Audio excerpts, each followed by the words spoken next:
Hello everyone, आज के इस लेक्चर में हम कंटिन्यू करेंगे सॉफ्टवेयर इंजीनियरिंग का यूनिट सेकंड का नेक्स्ट लेक्चर। राइट, आज के इस लेक्चर में IEEE standards for SRS, right, ये टॉपिक आपका फिनिश हो जाएगा। एंड ऑलरेडी हमने सारे जो प्रीवियस जो टॉपिक्स है ऑलरेडी कवर कर लिए हैं, जाके प्लेलिस्ट को एक्सेस करके आप कंप्लीट कर सकते हो। राइट, चलिए स्टार्ट करते हैं, देखते हैं IEEE स्टैंडर्ड्स क्या होता है, SRS डॉक्यूमेंट में जो आपका यूज होता है। ठीक है, काफी इंपॉर्टेंट है ये भी, तो बहुत इन डिटेल समझेंगे, समझ में 100% आएगा। चलिए स्टार्ट करते हैं। स्टार्ट करने से पहले अगेन छोटी सी रिक्वेस्ट है, अगर फर्स्ट टाइम चैनल पे विजिट किया तो प्लीज सब्सक्राइब करना, और कोई भी कमेंट आप अगर मतलब कोई भी डाउट होता है then end of the lecture comment कर सकते हो। चलिए स्टार्ट करते हैं। ये सारे टॉपिक्स ऑलरेडी हमने यहाँ पे कवर कर रखे थे, और नोट्स आप बहुत मांगते हो तो नोट्स का लिंक डिस्क्रिप्शन बॉक्स में दिया है, जाके आप वहां से डाउनलोड इजिली कर पाओगे। ठीक है, तो ये सारे टॉपिक्स हमने पढ़ लिए हैं। तो अभी का टॉपिक यहाँ पे मैं ओपन करता हूँ, जो कि है IEEE standards for SRS this. Right, अच्छा, तो ये होता क्या है, पहले तो मैं अपनी फिर से उसी लैंग्वेज में बताऊंगा, फिर ये जो लिखा है ना सब कुछ समझ में आएगा। देखो, अभी तक हम इस यूनिट में क्या क्या पढ़े कि हाँ SRS डॉक्यूमेंट क्या होता है, decision table, decision tree, requirement engineering, बहुत सारी चीजें हमने पढ़ ली है। ठीक है,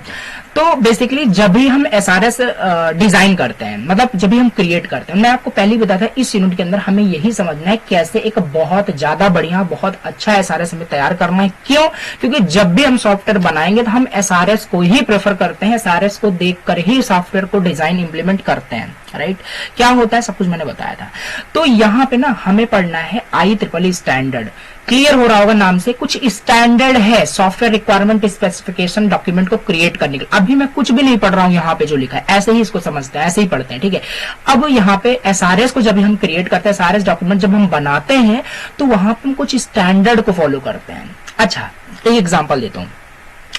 जब भी आप एग्जाम देने जाते हो, यूनिवर्सिटी एग्जाम देने जाते हो, ऑल्सो वहां पे भी आप एक अच्छा स्टैंडर्ड फॉलो कर सकते हो अच्छे मार्क्स पाने के लिए। अगर कोई स्टैंडर्ड वहां पे फॉलो नहीं करते, कुछ जनरल मतलब एक फॉर्मूला, मतलब कि स्टैंडर्डाइजेशन अगर वहां पे फॉलो नहीं करते, स्टैंडर्ड तरीका अगर तरीके से वहां पे नहीं लिखते हो अपनी कॉपी को, तो एंड ऑफ द रिजल्ट आपको पता ही होता है क्या होता है, आपके मार्क्स अच्छे नहीं आते। राइट, मैं क्या बोलने की कोशिश कर रहा हूं, अगर वहां पे आप अच्छे से सही से अच्छी राइटिंग से आप लिखते हो और सही से आप वहां पे अपना सेक्शन फिल करते हो, देन मतलब वहां पे स्पेस भी आपका अच्छा है, लिखने का बहुत अच्छा से आपका लिखने का तरीका है, देन ओवरऑल क्या होगा, आपके बहुत अच्छे मार्क्स वहां पे आते हैं। वे ऑफ रिप्रेजेंटेशन जो होता है वो बढ़िया है, देन डेफिनेटली आपको बहुत अच्छे मार्क्स मिलते हैं। वहां पे क्या किया आपने, कुछ स्टैंडर्ड जो डिफाइंड है, जो ऑलरेडी बताया गया है कि ऐसे ऐसे चीजें करनी है, उसी को हम फॉलो कर रहे हैं भैया, कॉपी लिख रहे हैं, हमें अच्छे मार्क्स मिल रहे हैं। सेम उसी तरीके से software requirement specification is like your university exam copy, जिसमें आप क्या करोगे, आपको रिक्वायरमेंट्स लिखना है, जो क्लाइंट और जो डेवलपर्स के बीच में जो कम्युनिकेशन होता है ना, कि हमें ये डिजाइन करना है, ये चीज हमें इंप्लीमेंट करना है, सारे फंक्शनल नॉन फंक्शनल रिक्वायरमेंट जो होते हैं वो SRS के अंदर लिखे जाते हैं, ये आपको पता है पहले से। तो यहां पे भी आपके कुछ स्टैंडर्ड है, जो स्टैंडर्ड को फॉलो करके हम बहुत अच्छा SRS डॉक्यूमेंट तैयार कर सकते हैं। बहुत बढ़िया, यही सिंपल लिखा हुआ है। आओ अब यहाँ पे समझते हैं। IEEE 83029 स्टैंडर्ड कुछ है आपका, अभी आगे देखते हैं, जो डिफाइन करता है, जो बताता है ये स्टैंडर्ड कि कैसे आप बहुत अच्छा सॉफ्टवेयर रिक्वायरमेंट स्पेसिफिकेशन डॉक्यूमेंट को लिख सकते हो। क्यों हमें बहुत अच्छा SRS तैयार करना है, पहले ही बताया था भैया, कैरेक्टरिस्टिक्स ऑफ SRS अगर अच्छा आपका नहीं होगा, अंडरस्टैंडेबल नहीं होगा, वेरीफिएबल एंड अगर अनएम्बिग्यूअस होना चाहिए आपका SRS। ठीक है, तो वही सारे स्टैंडर्ड आपका ये डिफाइन करता है। अच्छा सॉफ्टवेयर SRS अगर आपका तैयार होगा तो अच्छा आप सॉफ्टवेयर भी बना पाओगे, डिजाइन इंप्लीमेंट कर पाओ, क्योंकि यूज आखिर वही करते हो। भले ही आपको बहुत ज्यादा नॉलेज है, आपको बहुत सारी चीजें आती है, बट अगर कॉपी में आपने अच्छे से नहीं रिप्रेजेंट कर पाया, नहीं लिख पाया, तो वो सारा नॉलेज बिल्कुल आपका जीरो है। ठीक है, समझ पा रहे हो कि मैं क्या बताने की कोशिश कर रहा हूँ, सेम यहाँ पे वही है। ठीक है, कुछ स्टैंडर्ड है। अब ये क्या है IEEE, सिंपल, ये आपका एक institute of electrical and electronics engineers एक इंस्टीट्यूट बोल सकते हो, जिसके द्वारा ये आपका स्टैंडर्ड तैयार किया गया है। जो मैं बता रहा हूं कि प्री डिफाइन कुछ तरीका है, इसी तरीके से आप SRS तैयार करोगे, वो किसके द्वारा बनाया गया, IEEE एक इंस्टीट्यूट है जिसका फुल फॉर्म यहाँ पे लिखा हुआ है। ठीक है, institute of electrical and electronics engineering to ensure, यही क्रिएट करता है इस स्टैंडर्ड को इंश्योर करने के लिए कि जो SRS डॉक्यूमेंट है वो क्लियर है, स्ट्रक्चर्ड है, यूजफुल है डेवलपर के लिए, जो भी वहां पे उसके साथ अटैच होते हैं SRS के साथ, उस सॉफ्टवेयर के साथ। ठीक है, अच्छा, अब वही जो हम बार बार बोल रहे हैं ना, जो स्टैंडर्ड है कुछ प्री डिफाइन तरीका है। क्या है प्री डिफाइन तरीका, वही अब यहाँ पे समझते हैं, की सेक्शंस को समझते हैं जो ये इंस्टीट्यूट ने क्या किया है, क्रिएट किया है। तो पहला है भैया इंट्रोडक्शन। चलो ठीक है, जैसे मान लेते हैं अगर जैसे आप SRS तैयार कर रहे हो, और SRS में आपने पहले आपने अपने सॉफ्टवेयर का इंट्रोडक्शन ही नहीं लिखा, तो क्या वो सही तरीका है? अच्छा आपका एसआरएस डॉक्यूमेंट है? बिल्कुल भी नहीं है, ठीक है। तो यही है, यहाँ पे इन्हीं सेक्शंस को देखो, यहाँ पे मैं फॉलो करना पड़ेगा, आगे काफी सारे पॉइंट्स लिखे होंगे। तो पहला है आपका इंट्रोडक्शन। स्टार्टिंग में ही आप वहां पे इंट्रोडक्शन बताओगे, ओवरव्यू ऑफ द एसआरएस, यानी आपका जो सॉफ्टवेयर रिक्वायरमेंट स्पेसिफिकेशन जो डॉक्यूमेंट है उसका ओवरव्यू क्या है। इस सेक्शन में आप प्रोवाइड करोगे basic information about the software project, जो भी सॉफ्टवेयर आपको बनाना है, लाइक राइट। तो ये सिस्टम एनालिसिस बनाते हैं आपके, ये एसआरएस डॉक्यूमेंट होता है, बताया था मैंने। तो क्या होता है, जो भी सॉफ्टवेयर प्रोजेक्ट बनाया जा रहा है उसके बारे में जो बेसिक इंफॉर्मेशन होती है वो इस सेक्शन में, फर्स्ट इंट्रोडक्शन वाले सेक्शन में इंक्लूड आपका सारा रहता है। क्या क्या इसके अंदर रहता है? बेसिक इंफॉर्मेशन मींस व्हाट, पहला पर्पस, यानी why is the software being developed, क्यों सॉफ्टवेयर बनाया जा रहा है, कुछ पर्पस होता होगा ना। स्कोप क्या है सॉफ्टवेयर का, what features will the software include, क्या क्या फीचर्स उसमें होने वाले हैं। एक बेसिक ओवरव्यू की बात की जा रही है। होता नहीं आपसे कोई एग्जाम में कोई क्वेश्चन पूछा जाता है, उसको डिफाइन करने बताने के लिए मतलब डिटेल में, पहले उसका एक ओवरव्यू आप लिखते हो कि हाँ ये एग्जैक्टली है क्या, फिर उसके अंदर आप बहुत इन डेप्थ जाते हो। तो यहाँ पे इंट्रोडक्शन में just you are going to write the overview of your SRS document, right. मतलब कि सॉफ्टवेयर प्रोजेक्ट का जो भी बेसिक इन्फॉर्मेशन है इस फर्स्ट वाले सेक्शन में रहेगा, डिफिनेशन वगैरह यहाँ पे दिखाना है, ठीक है, समझ में आ रहा होगा। तो पहला सेक्शन आपका ये इंट्रोडक्शन हो गया। इसी में आपका रेफरेंसेस भी आप यहाँ पे राइट करते हो, राइट। जैसे कि डॉक्यूमेंट्स और links that provide additional details, reference मतलब जो प्रोजेक्ट बनाया जा रहा है उसमें भी कुछ रेफरेंस यूज हो रहा होगा, राइट। तो कौन कौन उसमें हेल्प कर रहा है, तो वो सारी चीजें यहाँ पे ओवरव्यू में लिखी जाती है इंट्रोडक्शन में। एक ओवरव्यू फिर यहाँ पे दिया जाता है, समरी मिला करके कि क्या चीजें आपके एसआरएस डॉक्यूमेंट के अंदर रहने वाली है। चलिए ठीक है, मान लेते हैं ओवरव्यू हो गया आपके एसआरएस का, बेसिक इन्फॉर्मेशन जो भी सॉफ्टवेयर प्रोजेक्ट के बारे में है वो इंट्रोडक्शन में लिख दिया गया। नाउ द सेकंड, फिर वहां पे सेक्शन आपको लिखना पड़ेगा। अब यहाँ पे क्या कर रहे हैं, एग्जाम वही मतलब एग्जाम्पल से ही रिलेट करो। हमने इंट्रोडक्शन बता दिया, अब हम ओवरऑल डिस्क्रिप्शन देने वाले। हमसे किसी ने क्वेश्चन पूछा था एग्जाम में कि कुछ हमें डिफाइन करना था, ठीक है, कुछ क्वेश्चन आया हुआ है 7 मार्क्स के अंदर, हम पहले उसका इंट्रोडक्शन बता दिए, ऐसे ही लिखना होता है, ठीक है। तो इंट्रोडक्शन आपने लिख लिया, अब उसके डिस्क्रिप्शन, उसके इन डिटेल में जाओगे, बताओगे ये चीज कैसे होती है, क्या होता है, तो इन डिटेल अब यहाँ पे में जाना है। तो यहाँ पे रिलेट करना, ओवरऑल अब डिस्क्रिप्शन लिखना है आपको इस एसआरएस डॉक्यूमेंट के अंदर। Big picture of the system, जो भी सॉफ्टवेयर प्रोजेक्ट बनाने जा रहे हो उसका एक बिग पिक्चर, मतलब ओवरऑल डिस्क्रिप्टिव लैंग्वेज आपको राइट करना है, डिस्क्रिप्शन राइट करना है। आओ पढ़ते हैं, समझ में आ जाएगा। इस सेक्शन में क्या करोगे आप, high level understanding of the software without going into detailed requirements. It includes product perspective हो गया, how the software fits into an existing system. मतलब देखो डिस्क्रिप्शन में क्या करना है, ये हाई लेवल अंडरस्टैंडिंग जो होती है, मतलब कि सॉफ्टवेयर के बारे में, वो यहाँ पे मेंशन रहता है। डिटेल्ड रिक्वायरमेंट्स यहाँ पे नहीं होता है, राइट, बट हाँ हाई लेवल अंडरस्टैंडिंग इस सेक्शन के अंदर ओवरऑल एक बिग पिक्चर लाइक बोल सकते हो, फ्लो चार्ट के तरीके से बोल सकते हो, कि जिसको देखने के बाद पूरा पिक्चर क्लियर हो जाता है सिस्टम का कि क्या होने वाला है इस सॉफ्टवेयर प्रोजेक्ट के अंदर, ठीक है। जैसे प्रोडक्ट पर्सपेक्टिव यहाँ पे कि कैसे जो सॉफ्टवेयर है वो एग्जिस्टिंग सिस्टम में कैसे आपका फिट है कि नहीं है, प्रोडक्ट फंक्शन क्या क्या है, what the software will do, and user characteristics क्या क्या होगा, कौन सॉफ्टवेयर को यूज कर पाएगा, राइट, कॉन्स्टेंट्स क्या क्या है, लिमिटेशन कुछ आपके सॉफ्टवेयर के बारे में होगा, ऑपरेटिंग सिस्टम, प्रोग्रामिंग लैंग्वेज किन किन सिस्टम पे चलेगा नहीं चलेगा सॉफ्टवेयर, वो सब डिस्क्रिप्शन के तौर पे यहाँ पे लिखा होता है, ठीक है। अब देखो ये सब अगर 7 मार्क्स के अंदर बाई चांस पूछा जाए तो यहाँ पे क्या कर सकते हो, ये जो हमने पॉइंट्स में जस्ट बता दिए इसको भी बढ़ा सकते हो, यू आर वेरी स्मार्ट, आप बिल्कुल लिख पाओगे, राइट। तो कॉन्स्टेंट मतलब कोई लिमिटेशन कि आपको सॉफ्टवेयर किसी पर्टिकुलर ऑपरेटिंग सिस्टम के लिए है, तो डिस्क्रिप्शन ओवरऑल लिखना है। अजम्पशन एंड डिपेंडेंसीज वगैरह क्या है कि ये प्रोजेक्ट सॉफ्टवेयर किस पे डिपेंड कर रहा है, राइट, क्या इसमें अजम्पशन हमारा क्या है, तो वो सब यहाँ पे बताना पड़ेगा। What external factors affect the project, right. तो ओवरऑल डिस्क्रिप्शन आपको लिखना है उस एसआरएस के अंदर। देखो यहाँ पे क्या चला, एक स्टैंडर्ड फॉलो नहीं कर रहे हैं, तो पहला वही तो है, पहले हम इंट्रोडक्शन लिख डाले, ठीक है, एसआरएस के अंदर। फिर दूसरा, फिर हम ओवरऑल डिस्क्रिप्शन लिख दिए अपने सिस्टम के बारे में, सॉफ्टवेयर प्रोजेक्ट के बारे में। नाउ द नेक्स्ट यहाँ पे देख लेते हैं क्या है, ठीक है। तो नेक्स्ट यहाँ पे स्पेसिफिक रिक्वायरमेंट्स, अभी यहाँ पे आपका मेन स्टार्ट होता है। अभी तक हमने सब सिर्फ इंट्रोडक्शन ओवरव्यू ही ओवरऑल यहाँ पे चल रहा है, इंट्रोडक्शन में हम ओवरव्यू देख लिए, दूसरे में थोड़ा सा हाई लेवल अंडरस्टैंडिंग के लिए, राइट, एक बिग पिक्चर हमने बना लिया अपने सॉफ्टवेयर प्रोजेक्ट के बारे में एसआरएस डॉक्यूमेंट के अंदर, ठीक है। अब एग्जैक्टली यहाँ पे जो जो फीचर्स, जो जो रिक्वायरमेंट्स आपके सॉफ्टवेयर में रहने वाला है, चाहे फंक्शनल हो, नॉन फंक्शनल हो, एक्सटर्नल हो, परफॉर्मेंस रिलेटेड हो, सिक्योरिटी रिलेटेड हो, सब इस सेक्शन के अंदर यहाँ पे लिखा जाएगा, that is specific requirements, right. अब इसके अंदर क्या होगा, detailed functional and non functional requirements यहाँ पे होगा। This is the most important part, simple. It contains detailed and exact software requirements की, सॉफ्टवेयर की एग्जैक्टली रिक्वायरमेंट्स क्या है, राइट। पहला जैसे फंक्शनल, ये हमने पहले भी बात किया था। फंक्शनल रिक्वायरमेंट मतलब कि सॉफ्टवेयर काम क्या करने वाला है, what the system should do, right. कोई आपने फूड डिलीवरी एप्लीकेशन आपने बनाया है तो उसमें फंक्शनल रिक्वायरमेंट ये होगा कि जो कस्टमर है, जो यूजर है, क्या कर पा रहा होगा, फूड को ऑर्डर कर पा रहा होगा, देन अपना ऑर्डर ट्रैक कर पा रहा होगा। These are the functional requirements, right. Non functional requirement it means की हो सकता है कि यूजर की रिक्वायरमेंट ये है कि हम application takes too much time for loading, so उसको कम किया जा सके, लोडिंग टाइम को कम किया जाए। These are the non functional requirements. The website should load within 3 seconds, कुछ भी हो सकता है, ठीक है। तो ये नॉन फंक्शनल फंक्शनल रिक्वायरमेंट्स यहाँ पे exactly what the software should do, ये यहाँ पे मेंशन होता है, ठीक है। तो एग्जाम्पल भी यहाँ पे दिया है, मैंने एक्सप्लेन कर दिया। अब यहाँ पे एक्सटर्नल इंटरफेस रिक्वायरमेंट्स भी होता है। How the system interacts with the hardware, software and users. The system should support integration. देखो जैसे वही यहाँ पे बताया, जैसे फंक्शनल रिक्वायरमेंट के अंदर ही हमने देखा कि मान लेते हैं कस्टमर कोई फूड ऑर्डर करना चाहता है, वो ऑर्डर करेगा तो पेमेंट तो करना पड़ेगा कि नहीं करना पड़ेगा, हाँ पेमेंट करना पड़ेगा। पेमेंट करने के लिए आप एक्सटर्नल इंटरफेस का यूज करोगे कि नहीं करोगे, हाँ करोगे। रेजर पे का यूज करोगे, पेपल का यूज करोगे, स्ट्रिप का यूज करोगे। These are the payment integration आपका ये होता है जिससे आप पेमेंट रिसीव करते हैं।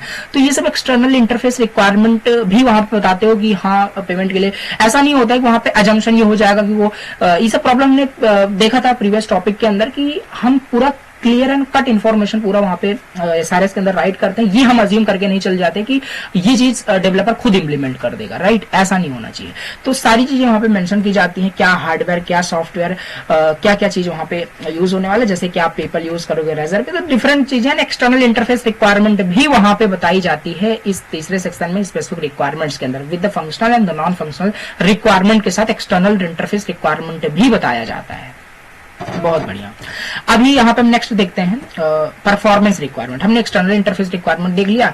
नेक्स्ट यहाँ पे है परफॉर्मेंस रिक्वायरमेंट। परफॉर्मेंस रिक्वायरमेंट मतलब कि जो सॉफ्टवेयर आपका है उसकी परफॉर्मेंस क्या एक्सपेक्ट आप कर रहे हो, राइट। उसके स्पीड को लेकर के, उसके रिस्पॉन्स टाइम को लेकर के, उसकी कैपेसिटी को लेकर के। मे बी आपने ऐसा सॉफ्टवेयर बनाया जो 100 यूजर को ही रजिस्टर कर पा रहा हो, उसके बाद आपका एप्लीकेशन सॉफ्टवेयर क्रैश कर जा रहा हो, तो वो सब यहाँ पे बताया जाता है। उसी के हिसाब से डेटाबेस तैयार किया जाता है, उसी के हिसाब से आपका सॉफ्टवेयर का पूरा बेस तैयार किया जाता है। तो बहुत यहाँ पे डिटेल्ड यहाँ पे कुल मिला के लिखना है। मैंने आपको यहाँ पे जस्ट पहले ही बताया कि स्पेसिफिक रिक्वायरमेंट्स में detailed explanation about your projects requirements, right. क्या एक्सपेक्टेशन है उस सॉफ्टवेयर को लेकर के, क्या क्या फीचर्स, सारी चीजें यहाँ पे इंक्लूड होती है। तो वो सब एक्जैक्टली यहाँ पे रिस्पॉन्स टाइम क्या होने वाला है, कैपेसिटी कि सिस्टम शुड हैंडल 1000 रिक्वेस्ट पर सेकंड, कि ये सारी रिक्वेस्ट को हैंडल कर पा रहा है इतने लार्ज रिक्वेस्ट को। तो वो सब क्लियर यहाँ पे डिफाइन होना चाहिए। देखो ओवरऑल यहाँ पे बस आपको पॉइंट्स में लिखना है, चाहो तो और भी कहानी बना के लिख सकते हो, ठीक है। So software and hardware requirements, ये भी एक आपका हो जाएगा। What is the needed to run the software, example Windows, Linux, RAM, CPU. अब ऐसा नहीं है, सॉफ्टवेयर है तो सिंपल उसको इंस्टॉल करना पड़ेगा, या वेबसाइट वेब एप्लीकेशन है तो ऑनलाइन आप उसे यूज करोगे, बट किस ऑपरेटिंग सिस्टम पे रन करेगा, right.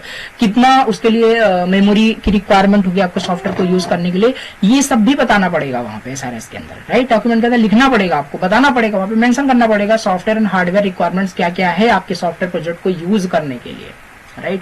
And the next and most important thing, that is security requirements. How data will be protected, most important है data, right. यूजर का डेटा किस तरीके से आपका ये सॉफ्टवेयर प्रोटेक्ट कर रहा होगा, right. क्या प्रोटेक्शन के क्या एल्गोरिदम, क्या वहां पे इंक्रिप्शन डिक्रिप्शन का क्या एल्गोरिदम वहां पे होने वाला है, वो सब यहाँ पे इसके अंदर मेंशन किया जाता है सिक्योरिटी रिक्वायरमेंट्स के अंदर। तो ऐसा ही होता है, ऐसा नहीं कि हाँ कोई एक सॉफ्टवेयर बनाना है तो बस उसका रिक्वायरमेंट आपको मिल गया कि हमें ये फूड डिलीवरी एप्लीकेशन बनवाना है तो आप बनाना स्टार्ट कर देते हो, नहीं होता है ऐसा। तो यही है कि इन सारे पॉइंट्स को फुलफिल किया जाता है, इन सबको समझा जाता है, तब जाके एक large scale enterprise level application software बनाया जाता है जो आप ही यूज कर पा रहे हो, राइट। तो ये सारे फैक्टर्स आपको लिखने हैं अगर ये पूछा जाता है। देखो फिर से मैं एक बार दिखा देता हूँ क्या क्या आपको राइट करना है। जैसे IEEE स्टैंडर्ड फॉर एसआरएस क्या होता है, सिंपल एक स्टैंडर्ड है जिसका हम यूज करके जिसको हम फॉलो करेंगे तो हमारा एक बहुत अच्छा एसआरएस डॉक्यूमेंट तैयार होता है। और हम पहले ही देख लिए, पहले हम इंट्रोडक्शन लिखेंगे, फिर ओवरऑल डिस्क्रिप्शन लिखेंगे, देन नेक्स्ट यहाँ पे स्पेसिफिक रिक्वायरमेंट्स लिखेंगे, यानी detailed function, non functional, external, जो परफॉर्मेंस, सिक्योरिटी, जो कुछ भी होता है पूरा डिटेल्ड होगा थर्ड वाले सेक्शन के अंदर। नेक्स्ट यहाँ पे है फिर ये आपका हो जाएगा, राइट। जो भी आपका स्टैंडर्ड्स आपके थे, यही सारे स्टैंडर्ड होते हैं, इन्हीं स्टैंडर्ड को फॉलो किया जाता है। सपोज करो अगर इन स्टैंडर्ड को आप फॉलो नहीं करते, ना तो आप इंट्रोडक्शन लिखे, ना तो आप ओवरव्यू डिस्क्रिप्शन, ना कुछ, डायरेक्टली आप मान लेते हैं रिक्वायरमेंट बता दिए, तब भी आपका एक बेटर, एक गुड जो आपका एसआरएस डॉक्यूमेंट होता है वो नहीं हो पाएगा। इसी वजह से तो हम स्टैंडर्ड फॉलो करते हैं। तो वही है ना, एग्जांपल फिर से ले सकते हो, कॉलेज में क्यों ड्रेस पहन करके आप कॉलेज जाते हो, यूनिफॉर्म पहन करके क्यों कॉलेज जाते हो, स्टैंडर्ड फॉलो कर रहे हो कि नहीं कर रहे हो, जिससे क्या होता है कि इन्वायरमेंट बनता है कि आप क्लास में हो, राइट। तो वही सारी चीजें यहाँ पे रिलेट कर सकते हो, तो समझ में आ गया होगा ना। आप चलो समझ लेते हैं थोड़ा सा पॉइंट्स में कि क्यों इंपॉर्टेंट है आपका ये एंड मुझे नहीं लगता कि आपको ये फिर से बताना पड़ेगा क्यों इंपॉर्टेंट है। देखो, so why is it important, right. Ensure clarity, पहला तो ये क्लैरिटी इंश्योर करता है, so everyone understand the project. So यहाँ पे फिर यहाँ पे सेकंड पॉइंट लिखा है, helps in avoiding misunderstanding between developers and the client. तो कोई मिसअंडरस्टैंडिंग नहीं होती अगर आप स्टैंडर्ड को फॉलो करते हो। Act as a reference during development testing, reference की तरह तो ये सारा काम करता है, ये पहले बताया था। और लास्ट में जब इन सब स्टैंडर्ड को फॉलो करोगे ना, जब इनको फॉलो करके जब सॉफ्टवेयर डेवलप करोगे ना, तो लास्ट में आउटपुट क्या निकल के आएगा, आपका सॉफ्टवेयर बहुत ही बेटर होता है, वेरीफिएबल, कंप्लीट एंड करेक्ट होता है, राइट। तो ये इसके कुछ इंपॉर्टेंस है, बिल्कुल राइट कर सकते हो। एक मोस्ट इंपोर्टेंट क्वेश्चन और पूछा जाता है 2 मार्क्स में, ज्यादा ज्यादा क्वेश्चन रिपीटेड टाइम पूछ लिया जाता है, जो कि है why is it called a black box specification. जो आपका एसआरएस होता है ना, एसआरएस सॉफ्टवेयर रिक्वायरमेंट स्पेसिफिकेशंस को हम ब्लैक बॉक्स स्पेसिफिकेशंस क्यों कहते हैं, ठीक है, आओ समझ लेते हैं। देखो, SRS focus on what the system, जो एसआरएस होता है वो कहां फोकस करता है कि सिस्टम क्या करेगा एक्चुअली, ठीक है। एसआरएस के अंदर यही तो मेंशन रहता है कि भले ही स्टैंडर्ड में बहुत सारी चीजें होती है, introduction and description, but overall उसका मेन पर्पस क्या है, सॉफ्टवेयर रिक्वायरमेंट स्पेसिफिकेशन डिजाइन करने का, कि सिस्टम एक्चुअली करेगा क्या आपका, राइट। फंक्शनल, नॉन फंक्शनल, ये दो मेन इसके की पॉइंट्स होते हैं। बाकी वो तो स्टैंडर्ड में हमने काफी सारे पढ़े ही, right. So not how it will be implemented, ये खाली इतना आपको एसआरएस के अंदर ये पता चलता है कि क्या क्या चीजें आपका वहां पे इंप्लीमेंट होने वाला है, कि सिस्टम आखिर आपका इंप्लीमेंट होने के बाद काम क्या करेगा, ठीक है। ऐसा नहीं कि कैसे वो सारी चीजें इंप्लीमेंट होने वाली है, वो सारी चीजें वहां पे लिखी रहती है एसआरएस के अंदर, ये नहीं लिखा रहता। लिखा रहता है खाली what the system should do, कि सिस्टम करेगा क्या, राइट। तो इट डिस्क्राइब इनपुट, उसमें input output behaviour without mentioning internal code और एल्गोरिथम्स। एसआरएस के अंदर पहले ही बताया ना कि वहां पे हमेशा लिखी रहती है, ऐसा नहीं कुछ वहां पे पूरा कोड आपका लिखा रहेगा, उसको देख करके सिंपल आप उसी कोड को कॉपी पेस्ट करते हो, नहीं। It describe only just input क्या होने वाला है, यूजर उसको इंटरेक्ट करेगा, आउटपुट उसका ऑर्डर हो जाना चाहिए, राइट, उसका ऑर्डर प्लेस हो जाना चाहिए। तो ये सारी उसका बिहेवियर क्या होगा सॉफ्टवेयर का, वो सब एसआरएस के अंदर लिखा रहता है। सो डेवलपर इसे क्या कहता है ना, ट्रीट करता है सिस्टम को like a black box, meaning they focus on only on how it behaves externally without seeing the internal working, right. ये मेन लाइन है इसका, why it is it called a black box specification कहने का मतलब। देखो, developers treat करते हैं system को लाइक अ ब्लैक बॉक्स, राइट। इस ब्लैक बॉक्स का मतलब ये है कि खाली फोकस करते हैं on how it behaves externally, कि ये एक्सटर्नली बिहेव कैसे करेगा, उनको इनर वर्किंग के बारे में नहीं पता है कि ये चीज कैसे हो रही होगी, राइट। एक्सटर्नल बिहेवियर मतलब वो बिहेव कैसे कर रहा होगा सिस्टम, ये है, राइट। तो ये ब्लैक बॉक्स की तरह है। जैसे एग्जांपल देखो, a user enter a user name and password, user ने क्या किया, user name and password enter किया, सिस्टम चेक कर लेगा इंटरनली क्या वैलिडिटी को ग्रांट करेगा या डिनाई करेगा based on the user name and the password. अगर सही एंटर किया गया तो ग्रांट, अदरवाइज डिनाइल हो जाएगा, राइट। तो SRS does not describe the coding logic behind it, यही तो है ब्लैक बॉक्स की, राइट।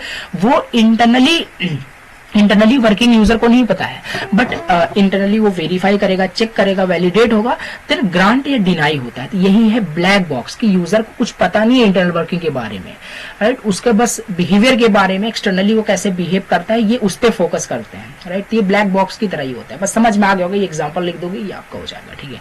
तो ये हमने देख लिया कि क्या होता है IEEE standard for SRS, right. अभी नेक्स्ट लेक्चर के अंदर हम अपना एसक्यूएल लास्ट टॉपिक देखेंगे, जो कि मोस्ट इंपॉर्टेंट आपका ये क्वेश्चन है, बहुत इंपॉर्टेंट है, 7 मार्क्स में डायरेक्टली पूछा जाता है। तो ये हो गया आज का topic finish. Thank you so much for watching the lecture. कुछ भी डाउट हो देन कमेंट कर सकते हो, मैं जरूर आपका कमेंट का रिप्लाई करूंगा। Thank you very much.